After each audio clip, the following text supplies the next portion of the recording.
Hey guys! So it's been a while, and Lucy and I have been doing a lot. Her and I have been allowed together to go into my old high school and volunteer in the drama class. And they let her in, and I don't know if I mentioned that in my last video. But she's been doing really well and progressing in her public access abilities and her social skills, so that's been really exciting. And as we experience things at the school and look forward and into the future of being a service dog handler and a service dog partnership, we as in me, I say we like we're one person. I've been looking at YouTube videos from service dog handlers and service dog and training handlers and stuff like that about the cons and what to expect people to say and do around Lucy and I when I bring her in public and how to handle those situations. And in watching those videos, I've seen a lot of people be really negative and just saying what bad things happen to service dog handlers and what people say to them and how they treat them. And they really don't give any solutions. So I have a list of things that I have noticed or I have found in other videos of what people say to service dog handlers and service dog and training handlers.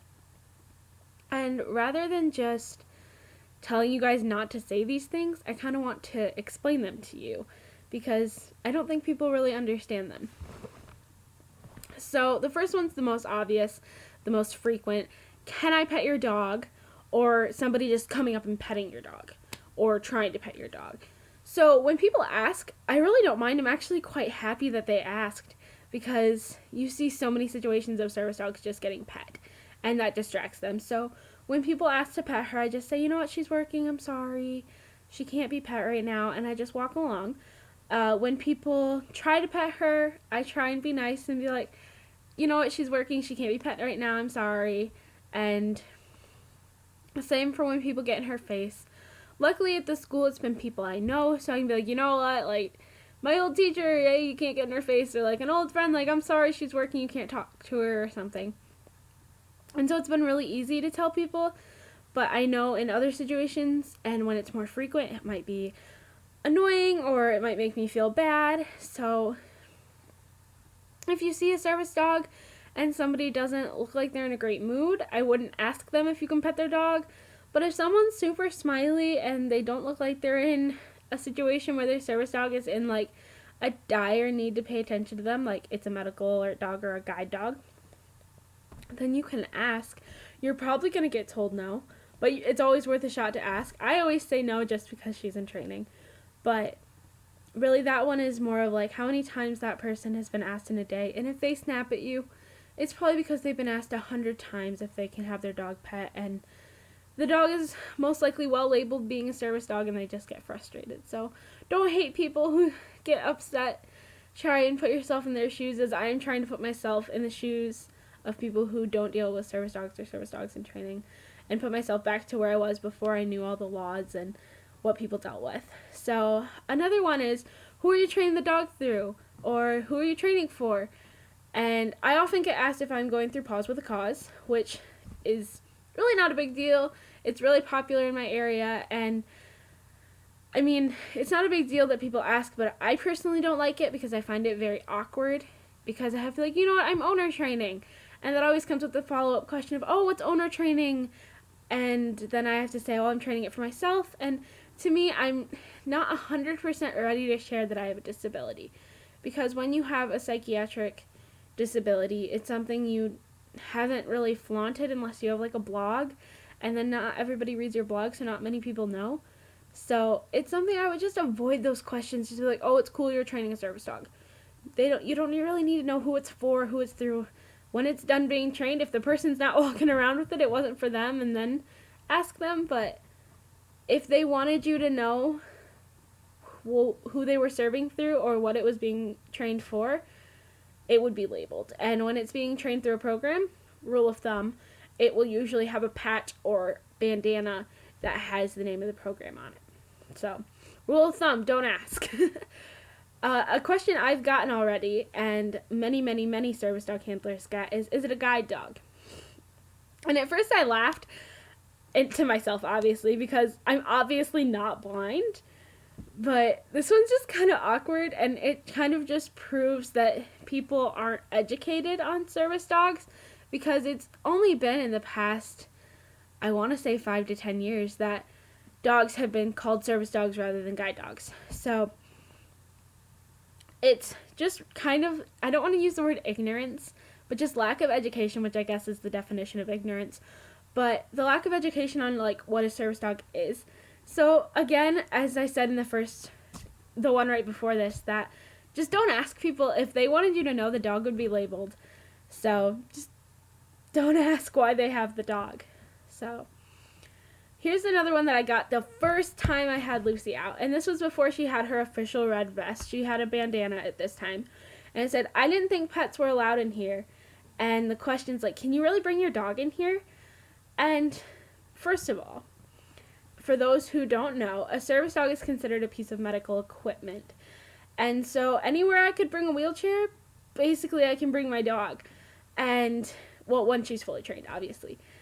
And so that one's just kind of frustrating to service dog and training handlers because people don't know. But, I mean, if you don't need to know, why would you? So that's why I'm making this video, to help educate people. Yeah, I'm allowed to bring her everywhere when she's trained. She can only be exempt from, like, churches, which I already have permission from my church, because they're private organizations, non-government funded. And, like, burn units or surgery rooms. And usually if you're the person getting the surgery or in the burn unit, your dog is usually allowed to come with you because they're medical equipment. And the other one is, I didn't think pets were allowed in here. And I personally had to answer this one. It's a little like, yeah, I'm not just going to bring my pet in here without permission. Frustrating, but I just say, you know what, actually she's not a pet, she's a working dog. And leave it at that. So that's one that's kind of like, do you really think I would sneak my pet in here? But, I mean, if people aren't used to seeing a service dog in that area, they're not used to seeing a service dog in that area. So that one's just kind of comes with the territory. Another one that I've heard a lot of service dog handlers complain about is, you're so lucky that you get to bring your dog everywhere. And I think this one is handled wrong on both ends. So if you have a service dog, you have a disability. So it's really not appropriate to tell someone they're so lucky, because I'm sure they would rather not have the disability. It'd be great to say that I didn't have depression and anxiety and stuff like that made it so I need a dog. But on the other hand, service dog handlers are lucky that they can have their dog, because it's a solution. And we live in a country that allows that and has amazing laws that allow us to go in many directions to receive a dog or train a dog or however we go about it. And we are lucky that we live somewhere where we can do that. So I think, yeah, it's kind of weird to say that because somebody has to have a disability, but service dog handlers and service dog and training handlers, I think we also need to think about how blessed we are that we do get to have our dog. And I think a lot of the videos I watch where people go more in depth, yeah, they're blessed that they have the dog and they're happy they can have it, but they wish they didn't need it. And I think that makes 100% sense. And so if I were not a service dog and training handler, I would say I wouldn't want to say this one. Just, it's kind of rude and inconsiderate, but at the same time, yeah, we are very lucky to live somewhere where we can have our dogs. One thing that a lot of people have complained about and that I personally don't enjoy is when people bark, call, talk about my dog and I in ear view. Like when somebody's like, go pet the dog. And I kind of like mumble to myself like, you better ask to pet my dog first, because she's obviously marked that she is a working dog. So it's just kind of like, it adds to the stress of having your dog with you when people are talking about you. And I mean, it's something you have to get used to, but it is frustrating. So if you could avoid talking about me and my dog in earshot, that isn't like, oh my goodness, that's such a well-behaved dog, or something like positive, or like not talking about coming and approaching me with an ear view, that'd be great. And I think that goes for every service dog in training or service dog handler out there. And also, just don't bark or talk to my dog. Talk to me. I talk a lot better than my dog. I speak English. So that one's really, really frustrating, but what are you going to do? It's life. The last one I have on my list is people saying that my dog, it's so sad for it that it has to work all the time and it must really hate that. And at first, I kind of thought this about that my dog would not like working or they'd get bored. And I've personally found that to be the biggest lie in the book. And I'm not mad at people for having this misconception, but if you don't know, you don't know. But here's a moment to be educated. Lucy loves working. Whenever I open the car door for her to come and work with me or go out in public with me, she's so excited. And she jumps right into her passenger seat, sits there, ready to go. She knows when she will sit in the car until I take the key out of the ignition, and then she's up. She knows we're getting out of the car when the key is out of the ignition. And if I have to leave her in the car because she's not allowed in that building, she's so mad at me. Like, she stands at the window just waiting for me to come back because she wants to be with me and she likes working. And when she's not with me at home, she's howling or barking or sad because we're really connected. And so that's really hard for her. And so it's a myth if you think dogs don't love working, because if they're cut out for service dog training, they like working. And so the last thing I want to address is the laws about service dogs that most people don't know. And I'm not going to go super in depth because I don't know all the facts, but I do know some of them. And so I'm going to address some of the ADA laws. Well, actually, it's all going to be through the ADA law, which is the Americans with Disabilities Act. You can find all this information online through your own research. That's how I found it. And here's just like a rundown of what businesses and people need to know. And first of all, that is when my dog is fully trained, they are allowed everywhere anyone else is. Minus, like I said, surgery rooms, burn units, and churches. And most churches are going to let a service dog in.